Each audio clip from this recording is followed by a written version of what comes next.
La enseñanza y el aprendizaje correctos.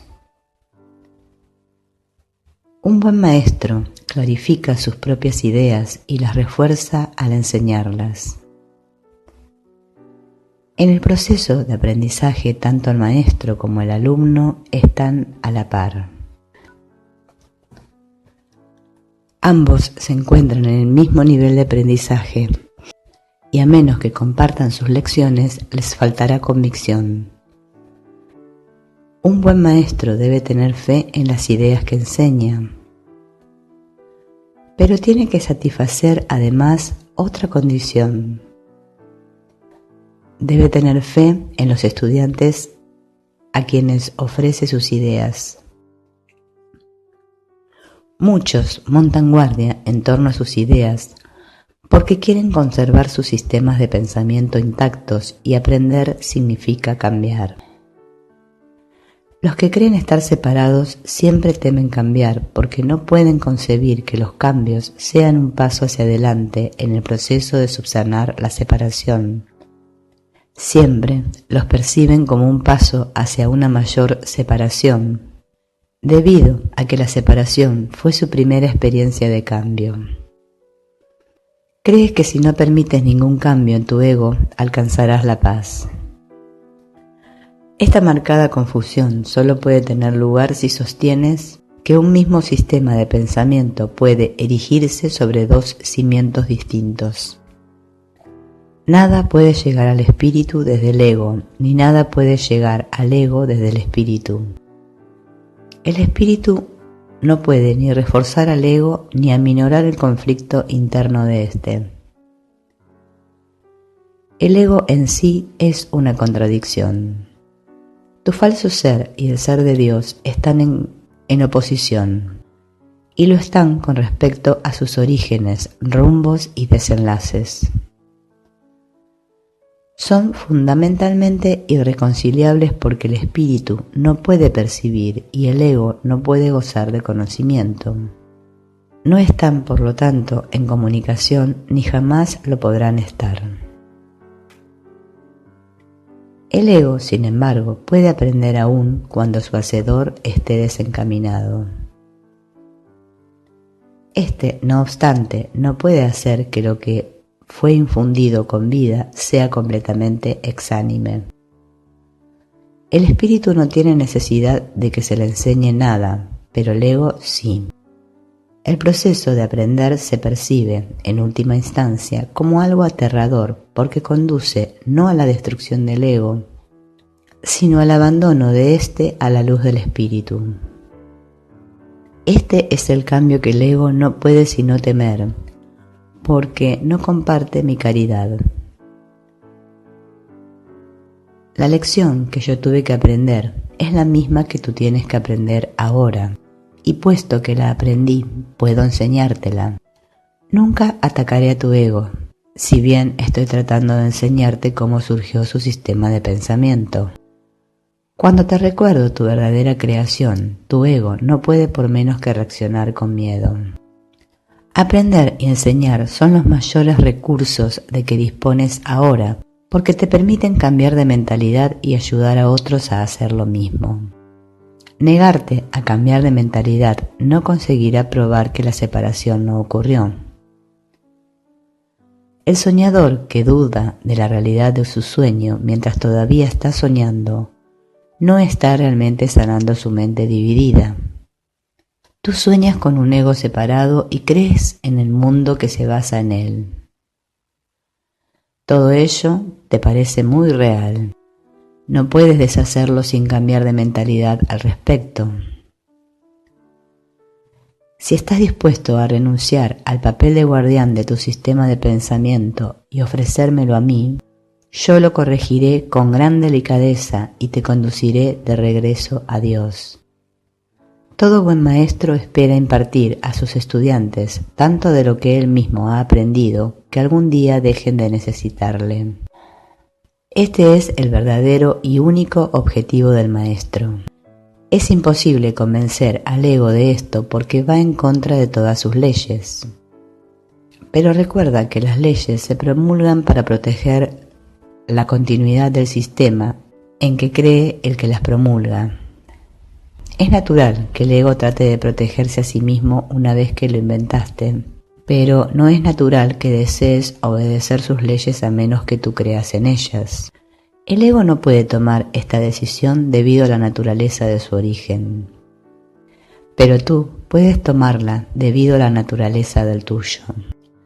Los egos pueden chocar en cualquier situación, pero es imposible que el espíritu choque en absoluto.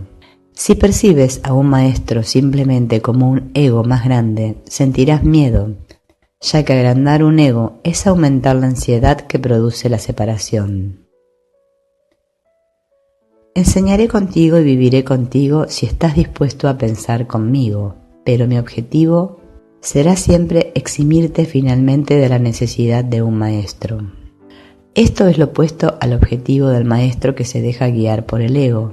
A ese solo le interesa el efecto que su ego pueda tener sobre otros egos y por consiguiente interpreta la interacción entre ellos como un medio de conservar su propio ego. Yo no podría dedicarme a enseñar si creyese eso, y tú no serás un maestro dedicado mientras lo creas. Se me percibe constantemente como un maestro al que hay que exaltar o rechazar, pero yo no acepto ninguna de esas dos percepciones de mí mismo. El que enseñes o aprendas no es lo que establece tu valía. Tu valía la estableció Dios. Mientras sigas oponiéndote a esto, todo lo que hagas te dará miedo, especialmente aquellas situaciones que tiendan a apoyar la creencia en la superioridad o en la inferioridad. Los maestros tienen que tener paciencia y repetir las lecciones que enseñan hasta que éstas se aprendan. Yo estoy dispuesto a hacer eso porque no tengo derecho a fijar los límites de tu aprendizaje por ti. Una vez más, nada de lo que haces, piensas o deseas es necesario para establecer tu valía. Este punto no es debatible excepto en fantasías. Tu ego no está nunca en entredicho porque Dios no lo creó. Tu espíritu no está nunca en entredicho porque Él lo creó. Cualquier confusión al respecto es ilusoria y mientras perdure esa ilusión no es posible tener decisión alguna. El ego trata de explotar todas las situaciones para vanagloriarse a fin de superar sus propias dudas. Seguirá lleno de dudas mientras tú sigas creyendo en su existencia. Tú que lo inventaste no puedes tener confianza en él, porque cuando estás en tu mente recta te das cuenta de que no es real. La única solución cuerda es no tratar de cambiar la realidad, lo cual sería ciertamente aterrador, sino aceptarla tal como es. Tú formas parte de la realidad, la cual permanece inmutable más allá del alcance del ego, aunque fácilmente al alcance del espíritu.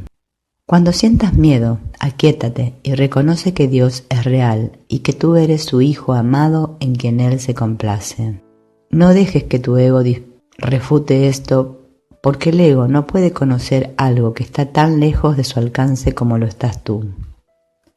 Dios no es el autor del miedo. El autor del miedo eres tú. Has elegido crear en forma diferente a como crea Él y por lo tanto has hecho posible el que puedas tener miedo. No estás en paz porque no estás desempeñando tu función. Dios te encomendó una función muy elevada que no estás llevando a cabo. Tu ego ha elegido estar atemorizado en vez de llevarla a cabo.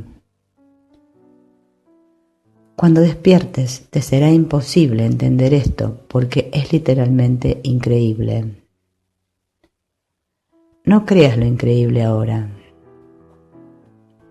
Cualquier intento de incrementar su credibilidad es simplemente un intento de posponer lo inevitable. La palabra inevitable le causa terror al ego, pero es motivo de júbilo para el espíritu. Alcanzar a Dios es inevitable y tú no puedes eludirlo de la misma manera en que Él no te puede eludir a ti. El ego tiene miedo del gozo del espíritu, porque una vez que lo hayas experimentado, dejarás de proteger y de atribuirle valor al miedo. Le atribuyes gran valor ahora porque el miedo es un testigo de la separación y tu ego se regocija cuando das testimonio de ella. Repúdialo, no le escuches ni le ampares. Escucha únicamente a Dios, que es tan incapaz de engañar como lo es el espíritu que Él creó. Libérate y libera a otros. No les ofrezcas a los demás una imagen de ti mismo falsa e indigna, ni tampoco aceptes una imagen similar de ellos. El ego ha construido para ti un hogar mísero e inhóspito, porque no puede construir de ninguna otra manera. No trates de mantener en pie ese hogar ruinoso. En su debilidad radica tu fuerza. Solo Dios pudo erigir un hogar digno de sus creaciones, las cuales han elegido dejarlo vacío, desahuciándose así a sí mismas. No obstante, su hogar seguirá en pie eternamente, listo para cuando decidas entrar a ocuparlo. De esto puedes estar completamente seguro. Dios es tan incapaz de crear lo perecedero como el ego de fabricar lo eterno. Desde tu ego no puedes hacer nada para salvarte o para salvar a otros, pero desde tu espíritu puedes hacer cualquier cosa para salvar a otros o para salvarte a ti mismo. La humildad es una lección para el ego, no para el espíritu. El espíritu está más allá de la humildad porque reconoce su esplendor y gustosamente irradia su luz por todas partes. Los mansos heredarán la tierra porque sus egos son humildes y esto hace que su percepción sea más fidedigna.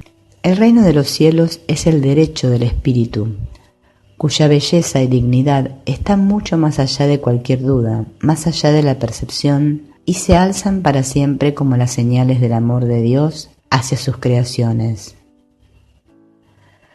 las cuales son absolutamente dignas de Él y solo de Él. Ninguna otra cosa es lo suficientemente valiosa como para poder ser una ofrenda para una creación de Dios mismo. Yo seré un sustituto de tu ego si así lo deseas, pero nunca de tu espíritu.